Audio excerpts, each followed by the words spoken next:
Bom dia, senhoras e senhores. Sejam bem-vindos à videoconferência da Horizon para a discussão dos resultados referentes ao quarto trimestre de 2021. Esta videoconferência está sendo gravada e o replay poderá ser acessado no site da companhia. A apresentação também está disponível para download. Informamos que todos os participantes estarão apenas assistindo à videoconferência durante a apresentação e, em seguida, iniciaremos a sessão de perguntas e respostas quando mais instruções serão fornecidas. Antes de prosseguir, aproveito para reforçar que as declarações prospectivas têm como base as crenças e suposições da administração da Horizon e as informações atualmente disponíveis para a companhia. Essas declarações podem envolver riscos e incertezas, tendo em vista que dizem respeito a eventos futuros e, portanto, dependem de circunstâncias que podem ou não ocorrer. Investidores, analistas e jornalistas devem levar em conta que eventos relacionados ao ambiente macroeconômico, ao segmento e outros fatores podem fazer com que os resultados sejam materialmente diferentes daqueles expressados nas respectivas declarações prospectivas.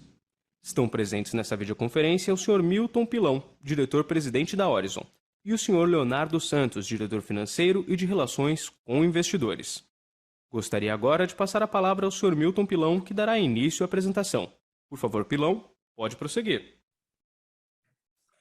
Bom dia a todos. Primeiramente, gostaria de agradecer a presença dos senhores e senhoras nesse call de resultados do quarto trimestre de 2021 da Horizon, valorização de resíduos. Nossa agenda hoje ela terá três pontos. O primeiro falará dos destaques financeiros e operacionais, segundo, dos temas ESG e terceiro, da nossa estratégia e perspectiva de crescimento. O primeiro ponto, destaques financeiros e operacionais, vou passar a palavra aqui para o Leonardo Santos, nosso CFO, que vai tocar para vocês. Depois eu volto para falar sobre ESG e crescimento.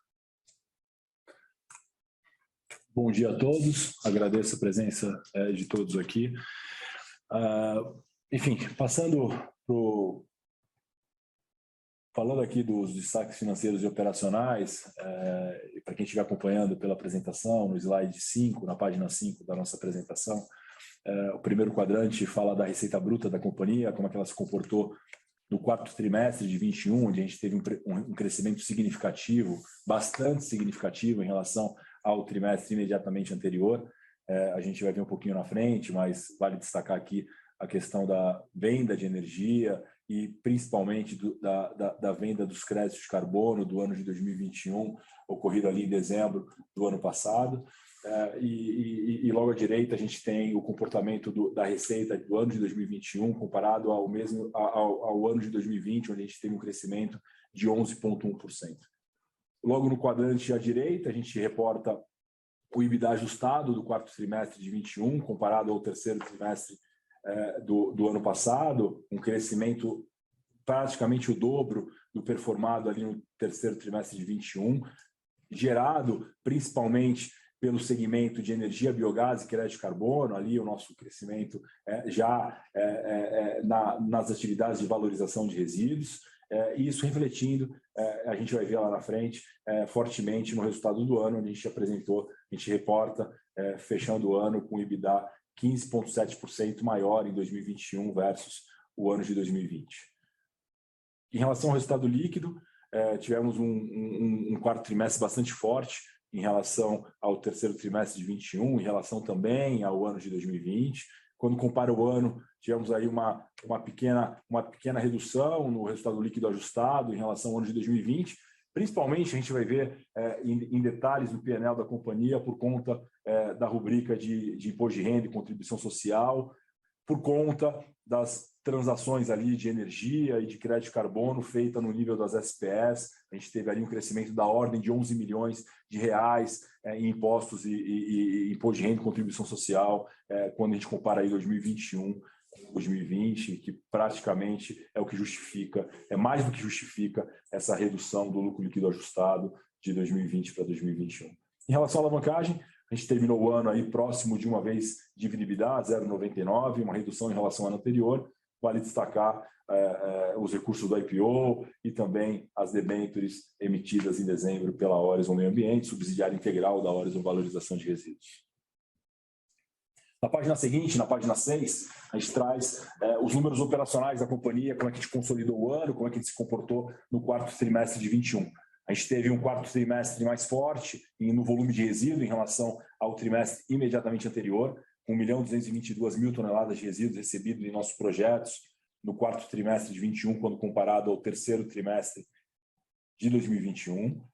No ano, a gente ficou praticamente em linha, né? A gente veio reportando, a gente começou o ano passado, o ano de 2021, caindo o volume em relação a 2020, então a gente veio recuperando, a gente veio apontando isso em nossas reuniões de resultado ao longo do ano, que a gente iria buscar entregar no mínimo o mesmo volume do ano anterior, a gente praticamente chegou ali, 0,7% de diferença em relação ao ano de 2020, e aí os destaques do ano ficam muito fortes na questão da geração de crédito de carbono, com crescimento no ano de 10,1% em relação ao ano anterior, no trimestre de 24% em relação ao trimestre anterior. A gente tem aí, ao longo do ano, um ramp-up grande nos créditos de carbono, principalmente nos ativos do Nordeste, e a geração média de biogás, acompanhando, claro, a geração no ano de crédito de carbono. A gente tem um crescimento de biogás de 11,8%, de 28,9 mil normal metro cúbico por hora de biogás gerado em nossos ecoparques em 2020, contra 32,3 mil normal metro cúbico por hora gerados em 2021, e aí com boas perspectivas de aumento já desenhadas para 2022. No slide 7, a gente traz de forma mais qualitativa os pontos que a gente já passou aqui nos slides anteriores, né? Em números, o crescimento de biogás de 11,8%, de energia de 33% verificado no ano de 2021 contra 2020. A gente destaca também os melhores preços verificados na venda de energia nos projetos do Nordeste, em Jaboatão dos Guararapes e em João Pessoa. A gente traz também o impacto da venda da totalidade dos créditos de carbono em dezembro de 21, um impacto de cerca de 49 milhões na receita líquida do quarto trimestre de 21. Acho que é importante destacar aqui a melhora da margem EBITDA da companhia de 2020 para 2021, de 39,1% para 40,7%, e a redução da alavancagem financeira e a melhora no perfil de seu endividamento, com a emissão de debêntures aí de 500 milhões, parte em debênture de infra, parte em debênture convencional, aumentando o prazo médio da nossa dívida e diminuindo o custo de capital.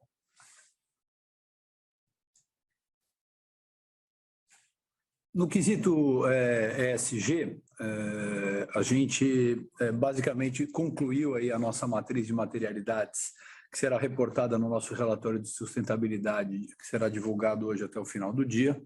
E basicamente o nosso relatório, a nossa matriz de materialidades, ele vai contemplar aí 4 eixos principais, né? Eu acho que o primeiro eixo é o eixo ambiental, obviamente, né? Está no core da companhia esse eixo, mas com o foco principal no tema mudanças climáticas, né? A Horizon, por ter uma geração de biogás baseada no metano, e o metano ser um gás 25 vezes mais nocivo que o CO2, e dado a meta contemplada na COP26 de redução de 30% na emissão do metano até 2030, na qual o Brasil foi signatário, a gente tem nesse eixo um foco muito importante de contribuição com o país e contribuição com as metas de descarbonização descritas ali na COP26.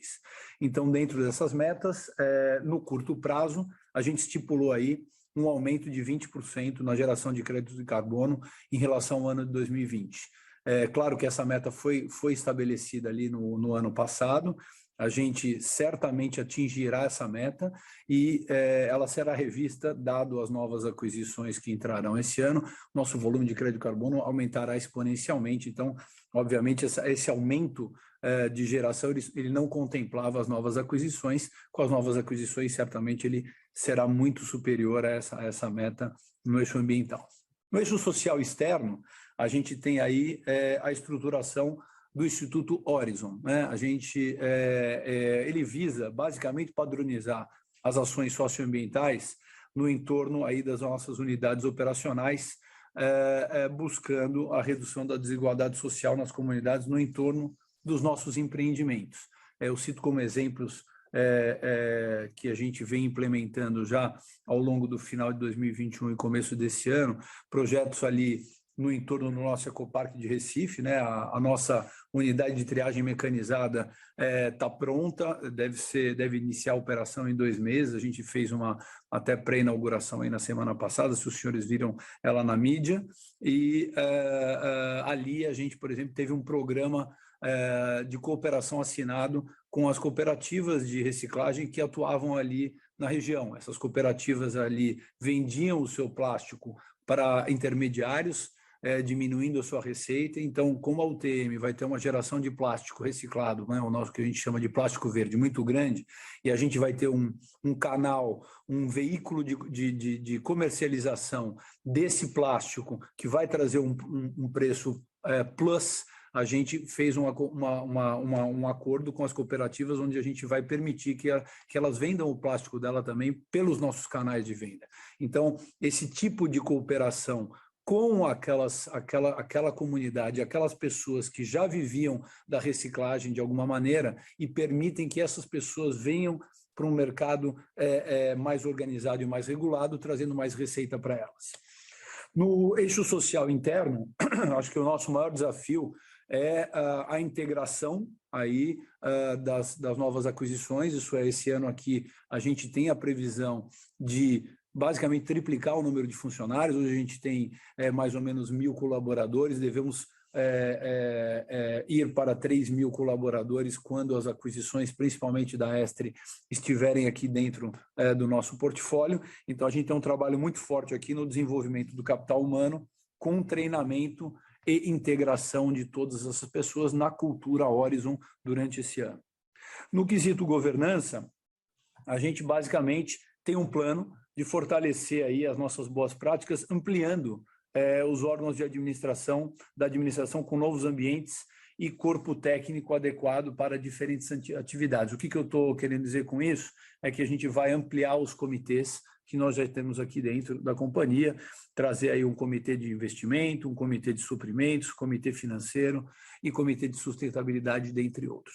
Então, acho que essas são as principais ações aqui que resumem. É óbvio que todos, se puderem, o nosso relatório de sustentabilidade será divulgado hoje até o final do dia. Ele é muito mais amplo, muito mais técnico, muito mais detalhado. Se tiverem tempo, convido-os a ler esse relatório de sustentabilidade. Passando agora para o quesito para o quesito crescimento, vamos dividir aqui entre o que a gente chama de crescimento orgânico e crescimento inorgânico, né? Então, no crescimento orgânico da companhia, o Léo já passou um pouquinho sobre isso, né? E é um pouco olhando pelo espelhinho.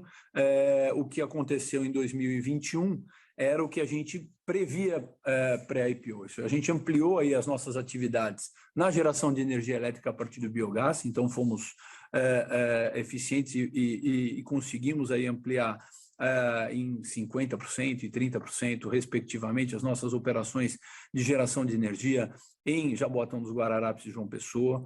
Aumentamos a nossa geração de créditos de carbono em todos os aterros conforme esperado. Avançamos aí na construção da primeira planta, e a maior planta da América Latina de triagem mecanizada, que é essa que eu citei agora há pouco, que iniciará sua operação em 2 meses, que já está pré-inaugurada ali. Tem fotos aí, acho que o Léo já divulgou para alguns dos nossos investidores as fotos atualizadas dessa planta, e conseguimos fazer a construção dessa planta dentro do orçamento previsto pré-IPO, dentro do cronograma previsto pré-IPO. Então, estamos totalmente em linha com as previsões de geração e de retorno dessa planta de triagem. Além disso, vencemos aí o leilão do governo federal A-5 em setembro do ano passado, que permitirá uma melhoria de rentabilidade e de retorno para Uri-Barueri, que vai iniciar a sua construção aí no segundo semestre desse ano aqui, e continuamos dando continuidade aí no desenvolvimento dos projetos Greenfield de destinação de resíduos, né? O principal deles era o nosso Ecoparque de Minas Gerais, que finalmente aí no primeiro trimestre já obteve a sua autorização, e a gente deve começar a operar esse Ecoparque Greenfield ainda até o final do segundo trimestre de 2022. Então, no tema crescimento orgânico, a gente basicamente, como eu disse em algumas conferências anteriores, cumprimos aí com as expectativas e com as promessas que fizemos no período pré-IPO. No quesito crescimento inorgânico, todos sabem, o ano de 2021 foi um ano onde a gente gastou muito tempo e recursos da companhia perseguindo aquisições, não só perseguindo-as, mas assinando MOUs de aquisição e perseguindo diligências destas aquisições com auditorias contábeis, ambientais, financeiras, e essas aquisições todas vão dar frutos agora em 2022. Então, a gente basicamente tem a primeira delas, que a gente fala sempre, que é a Estre, né? Todos sabem aí, tem uma cronologia do que aconteceu em relação a esse processo de aquisição das UPIs aterros da Estre, né? A gente venceu o leilão de compra desses ativos ali em setembro do ano passado, ainda aguardávamos até agora dois passos, que eram: o primeiro, a homologação do leilão judicial, que foi feita ali em fevereiro. Então a gente foi homologado pelo juízo como o vencedor da aquisição da UPI Aterros, e depois a gente aguardava o julgamento de um agravo de instrumento feito por um dos credores que estava segurando o closing desta operação. Esse agravo foi julgado foi exatamente no dia de ontem. A gente obteve a boa notícia que a gente venceu o agravo desse credor, não teve provimento, perdeu por unanimidade do pleno do judiciário. Então agora a gente pode seguir em frente com o closing da operação, onde a gente estima seja feito nos próximos 15 dias, e aí a gente vai colocar os ativos da Estre para dentro. Finalmente eles vão começar a aparecer no nosso balanço, tanto como receita, como geração de caixa, e a gente finalmente integrará esses 7 aterros e essa planta de beneficiamento da Estre. Com respeito ao aterro de Cuiabá, também nós já falamos, é outra das aquisições que a gente perseguiu ali ao longo de 2021 e foi motivo de release. A gente já concluiu também essa aquisição no primeiro trimestre de 2022, já estamos lá operando o aterro. É um aterro que vai ser transformado em ecoparque da mesma maneira que fizemos nos nossos outros ecoparques. Ele tem aí uma perspectiva muito boa, porque ele está instalado numa região onde tinha seu resíduo enviado para lixões. Esses lixões estão sendo fechados ali pelo Ministério Público, já vinham num processo de fechamento e agora estão sendo fechados finalmente pelo Ministério Público. Então a gente passa a ter ali uma posição muito interessante como o único aterro licenciado daquela região, vamos dizer, região metropolitana de Cuiabá, né, do sul ali do estado, e com um ativo que gerará aí um EBITDA na maturidade da ordem de 40 a 45 milhões, uma aquisição que com certeza trará um retorno muito interessante para a Orizon.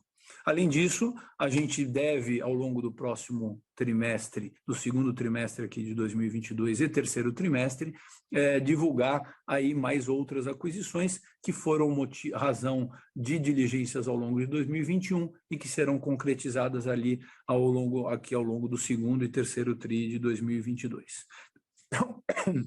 Então, como eu disse também em algumas conferências, a gente espera, e a expectativa é que esse ano de 2022 seja o grande ano transformador da companhia em termos de mudança de patamar e mudança de tamanho. Obviamente, se vocês veem aqui a Estre com um volume da ordem de 4 milhões de toneladas, se vocês veem a própria Cuiabá aí com um volume da ordem de 700 mil toneladas, você pode enxergar e mais algumas outras aquisições que a gente vai integrar, nós vamos mais do que duplicar o tamanho da companhia em termos de volume de resíduos sob administração. Por isso, esse ano aqui, eu acho que o ano passado foi um ano onde a gente semeou esse crescimento e vamos colher todos os frutos agora ao longo de 2022, sempre não deixando de lado o crescimento orgânico dos nossos ativos. Além disso, e por fim, vale a pena dizer que está no nosso radar, a partir de agora, a busca de algumas novas oportunidades de crescimento orgânico dentro dos nossos ativos, que foram muito pouco explorados até agora. Então, vale destacar nesse quesito 2 itens específicos. A geração de biometano, biometano é uma derivada do biogás, a gente até agora gerava energia com o nosso biogás, e o biometano, que é o gás renovável, o gás natural renovável, ele é a mesma coisa que o gás natural em termos de propriedades, só que ele é renovável, e hoje ele é um produto que tem alta demanda no mercado por altos preços. Então, nós devemos começar, a partir de agora de 2022, a explorar melhor as oportunidades de transformação do nosso biogás em biometano. Além disso, a gente tem a exploração do plástico verde. De novo, a UTM, como eu disse, ela inicia sua operação em 2 meses, então, ao longo do segundo semestre, nós vamos ver também a companhia trazendo aqui para vocês novidades na obtenção dessa oportunidade, dado que o plástico reciclável hoje ele já tem um preço melhor do que o plástico fóssil e tem uma demanda também gigantesca hoje do mercado por esse tipo de produto, dado ao cunho ESG, a qual as empresas estão buscando. Então, acho que é um pouco o resumo da nossa estratégia em termos de crescimento orgânico e inorgânico. Gostaria de agradecer de novo a presença de todos aqui nesse call e vamos abrir aí para o Q&A. Obrigado. Iniciaremos agora a sessão de perguntas e respostas para investidores e analistas. Caso deseje fazer alguma pergunta, por favor, pressione o botão levantar a mão. Se a sua pergunta for respondida, você pode sair da fila clicando sobre o botão novamente. Aguarde enquanto coletamos as perguntas.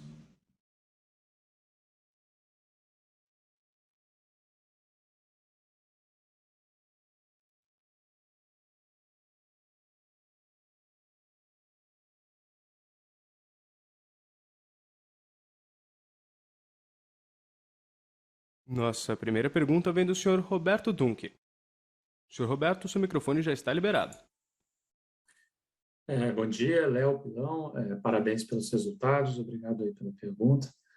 A primeira delas é sobre a linha de destinação de resíduos de vocês. A gente viu um acréscimo pequeno, né, de volume, mas uma alta bem grande na receita. O que mudou nessa linha? Foi algum reajuste de preço ou de tarifa por tonelada de vocês? A segunda pergunta é sobre os impostos. Vocês enxergam algum espaço para otimização tributária? A impressão é que a despesa de imposto é bastante relevante assim, quando comparada ao resultado líquido de vocês. Obrigado.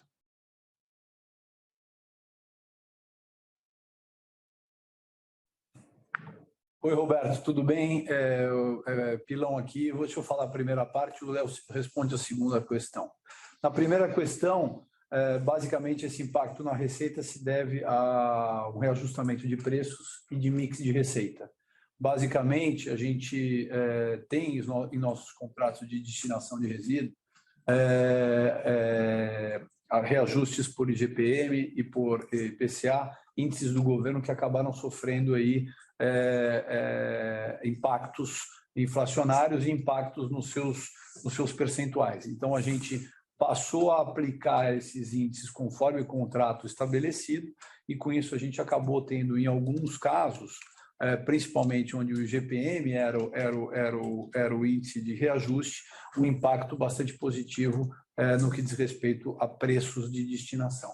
Além disso, no mix, eu acho que a gente vem aí, de novo, em relação do primeiro ao segundo semestre, recuperando os clientes privados, que foram o maior impacto da nossa diminuição de volume no primeiro semestre de 2021, por causa da pandemia.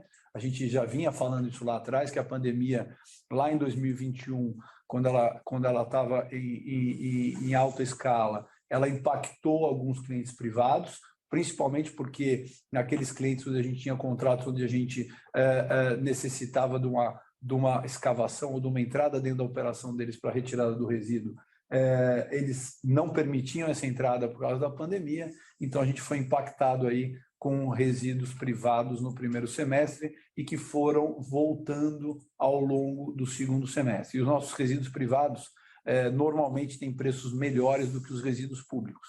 Logo, quando você aumenta aí o volume de resíduo privado, você aumenta também o preço médio. Então, esse é o impacto do mix que eu quis dizer aqui. Tudo bem, Dunk? Aqui é Léo falando. Em relação à questão tributária, acho que você tem um ponto relevante aqui. A gente já tem planejado algumas ações nesse sentido. Uma delas a gente deve estar aí apresentando, enfim, a mercado no curto prazo a incorporação de uma empresa bastante lucrativa do grupo, que não faz sentido a gente deixar. A gente teve ali um ambiente agora com pré-pagamento da dívida, ela estava em garantia para uma dívida que a gente pré-pagou no final do ano, uma SP nossa, a gente vai estar incorporando já agora no segundo trimestre, e acho que com as aquisições que a gente tem feito também, a gente deve estar incorporando outras empresas de forma a otimizar o prejuízo fiscal, o IR diferido, e melhorar ali, ou tornar mais eficiente o arranjo tributário aqui do grupo. A gente está olhando isso de forma bastante diligente e bastante próxima aqui do dia a dia. Isso está na nossa agenda do dia a dia. A gente tem boas novidades aqui para o segundo trimestre nesse tema. A gente já vai ver já a incorporação de empresa agora a partir de abril. A gente já está com as autorizações todas societárias, estamos só esperando algumas autorizações de clientes, e com as aquisições já tem um planejamento de conforme as aquisições vão entrando, algumas dessas empresas adquiridas vão ser incorporadas na Orizon Meio Ambiente, por exemplo, tornando-se filiais da Orizon Meio Ambiente, de forma a maximizar ou tornar mais eficiente a estrutura tributária. Obrigado.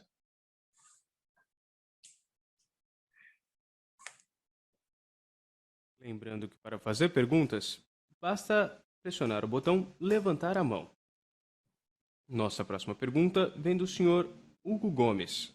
Por favor, senhor Hugo, seu microfone já está liberado. Oi, bom dia, pessoal. Obrigado pelo call. Eu tenho duas perguntas. A primeira delas referente à questão de custos, né? A linha de custos que teve maior aumento foi a linha de outros. Queria saber se vocês podem abrir um pouco mais de detalhes, o que gerou esse aumento nessa linha outros. E também queria tirar uma dúvida a respeito de dívida, né? Vocês fizeram uma rolagem, emitiram debêntures e fizeram um pagamento antecipado um pedaço da dívida que vocês tinham com o Credit Suisse. Eu queria saber como que está o pipeline de rolagem de dívida de vocês. Vocês ainda têm um custo de dívida relativamente alto, né, dado o tamanho da companhia. Eu queria saber como está o planejamento para fazer essa melhora na estrutura de capital. Obrigado. Eu também.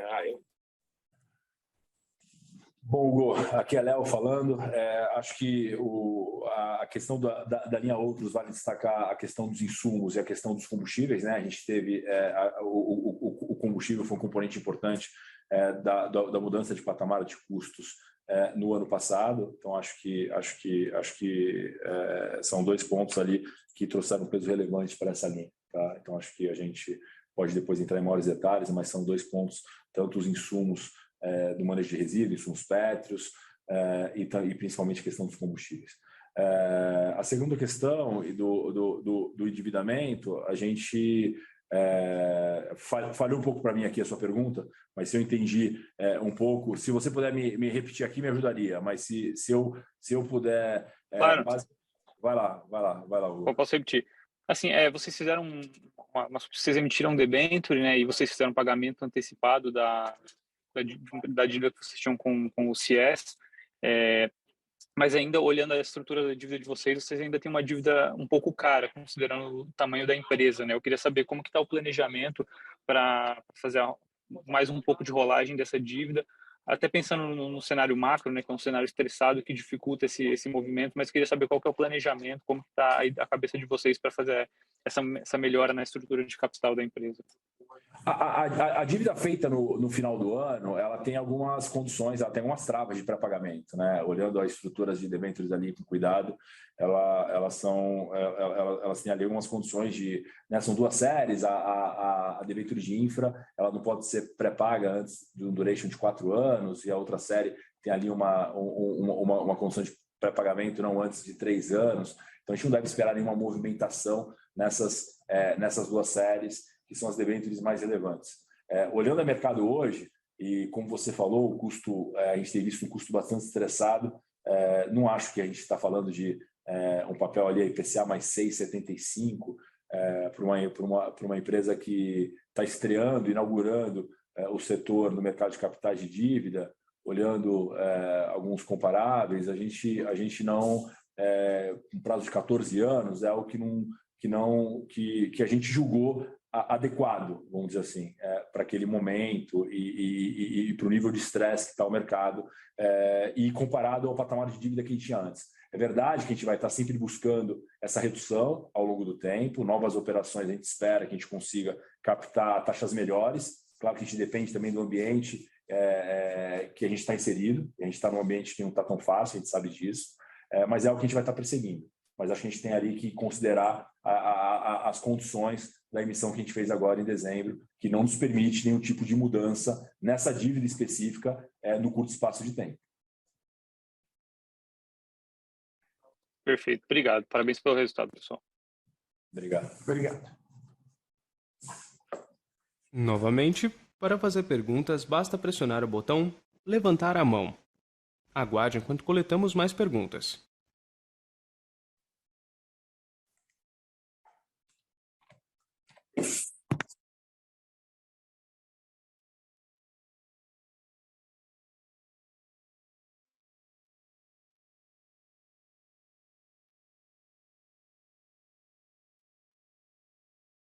Nossa próxima pergunta vem do senhor Rafael Nagano. Por favor, Rafael, seu microfone já está liberado. Bom dia, pessoal, tudo bem? A minha pergunta seria em relação à futura geração ali de biometano, né, que vocês acabaram mencionando no final do call. Eu gostaria de saber se vocês têm alguma ideia de quanto seria essa taxa de conversão do biogás gerado por biometano, se é aquele 60% que a gente costuma ver na composição do próprio biogás, ou se é algo diferente disso na prática, e se você já tem também alguma cotação já de preço hoje no mercado desse biometano. Obrigado. Rafael, só para entender a tua pergunta em relação o que você quer dizer com taxa de conversão do biogás que a gente produz hoje, quanto a gente faria biometano e quanto faria energia? Essa é a sua pergunta, só para eu entender direito. Exato. Pelo que eu entendi, vocês, em vez de vender o biogás, vocês vão transformá-lo em biometano, né, e vender o biometano, certo? Então, aí eu gostaria de saber como que seria essa taxa de conversão. Não, é que assim, basicamente, o biometano ele trouxe uma adicionalidade na nossa receita de transformação do biogás. Até agora, até 2021, a companhia só transformava o biogás dela em energia. Então, na verdade, a gente tinha 2 modelos de negócio. Ou a gente vendia o biogás, né, ou vendemos, como é que é nos ecoparques do Rio de Janeiro, a gente vende o biogás em contratos take or pay para terceiros que transformam ele em energia. Tá? Nos contratos lá do Nordeste, a gente participa lá na venda da energia com um royalty, o que a gente recebe sobre a venda de energia. Então, a gente participe já da transformação do biogás em energia.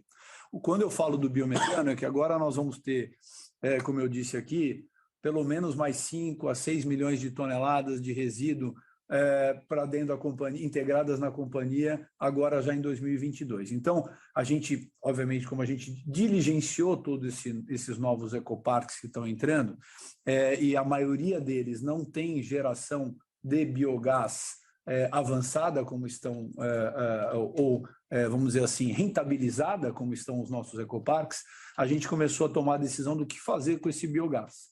E aí, quando eu quero dizer o biometano, é que em muitos deles, a nossa decisão é a de transformar o biogás em biometano e não mais em energia renovável. E tem uma razão para isso. O retorno do biometano hoje se mostra ainda maior do que o retorno da energia. O retorno da energia renovável já é um retorno bom, dado o preço que a gente consegue vender a nossa energia por ela ser renovada, tem incentivos aí de TUSD, e obviamente, então, por essa razão, ela é uma energia rara, é uma energia I100, é uma energia que ela tem alta demanda por ser uma energia renovável de alto fator de capacidade, mas mesmo assim, o que ocorreu no mercado de gás natural nos últimos 12 meses levou o preço do biometano a um patamar onde a gente vai conseguir ser ainda mais rentável fazendo biometano do que fazendo energia renovável.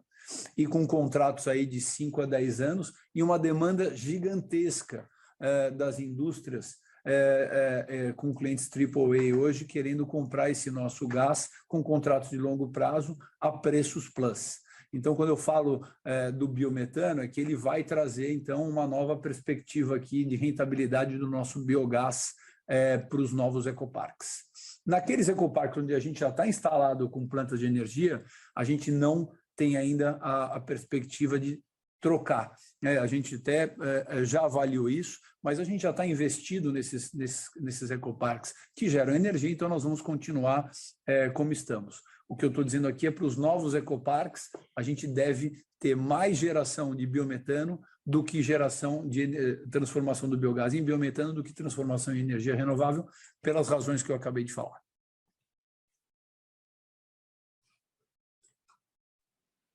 Tá ótimo, obrigado. Lembrando que para fazer perguntas, basta pressionar o botão levantar a mão. Nossa próxima pergunta veio do Sr. Caio Lacerda, via chat. E é a seguinte. Bom dia. As vendas de crédito de carbono serão faseadas ou será venda única, como foi em 2021? E como tem enxergado os preços de crédito de carbono no mercado hoje? Obrigado. Bom dia, Caio. É difícil a gente acho que essa pergunta não é uma pergunta. Acho que ano passado a gente tinha uma visão mais clara, porque tinha um evento ali que era o evento da COP26, que deixava um cenário talvez muito mais óbvio de que aquela venda deveria acontecer no quarto trimestre. A gente falou muito sobre isso em nossas reuniões de resultados ao longo do ano. Esse ano, acho que não tem uma data específica, tem uma série de fatores que contribuem para que esse preço tenda a melhorar ao longo do ano, mas não tem ali um evento específico, acho, que justifique a gente fazer uma venda em um determinado momento ou ser uma venda única, né? A gente tem, sim, tido conversas com grandes compradores europeus e de outros continentes, olhando lotes grandes, olhando grandes aquisições de crédito de carbono.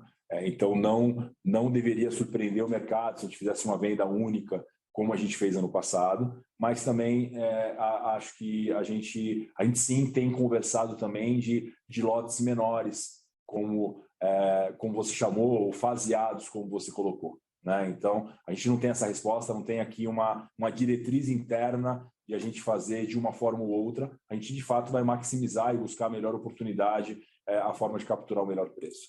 Em relação e chegando nesse ponto, a gente tem ouvido muito falar sobre como é que o preço tem se comportado agora na Europa, dado o que tem acontecido por lá. A gente tem tido boas surpresas de preços melhores do que aquele que a gente divulgou em dezembro, né? Então, a gente tem, sim, conversado e discutido propostas, e aí tem propostas dos mais diversos níveis em termos de em estágios diferentes, propostas não vinculantes, propostas que estão amadurecendo, mas em preços melhores que aqueles que a gente praticou, que a gente entende que foi uma boa transação que a gente teve ali em dezembro de 2021. A gente tem falado com diversos, não um único comprador, mas diversos compradores que tem sinalizado preços maiores já que aquele que a gente teve em dezembro de 21, o que mostra que a gente está na direção correta. Aquele mesmo comprador do final do ano passado, ele tinha nos proposto levar mais carbono de outros anos. A gente, na época, definiu, optou por caminhar só com o volume de 2021, e a gente tem tido boas surpresas no que tange ao preço do crédito carbono com os players estrangeiros.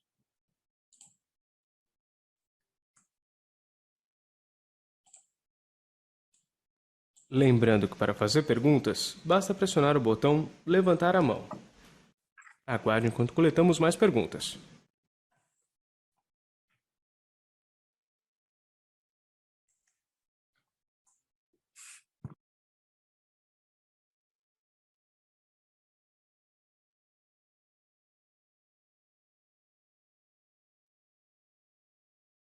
A sessão de perguntas e respostas está encerrada. Gostaria agora de passar a palavra ao Sr. Milton Pilão, para que faça as considerações finais da companhia.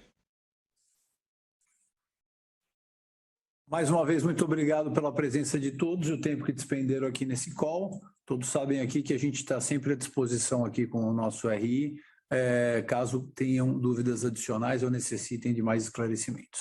Muito obrigado mais uma vez. Um abraço a todos. A videoconferência da Horizon está encerrada. Agradecemos a participação de todos e tenham um excelente dia.